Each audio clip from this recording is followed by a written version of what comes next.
Hello everyone, welcome to the channel. In this video, I will show you how to change your email address on Epic Games. Let's get started. You can either open the Epic Games launcher or alternatively, go directly to the Epic Games website, epicgames.com. Once there, navigate to the top right corner and click on your profile icon after signing in. Then, go to Account. Next, navigate to Account Settings and locate Email Address on the right side. Click on the Edit or Change button next to it.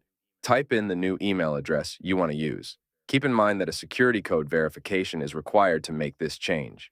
As you can see, you'll be asked for a security code, which is sent to your original email, the old one. Once you receive the code, enter it and click Continue. Finally, you'll need to verify the new email address. Now navigate to your email inbox and check for the verification email. Once you find it, click on the verification button, then signing in to your original email, the old one. You'll now see your new email address verified and ready to use. That's how you can change your email address on Epic Games. If you found this tutorial helpful, please make sure to leave a like and subscribe to the channel. Thanks for watching.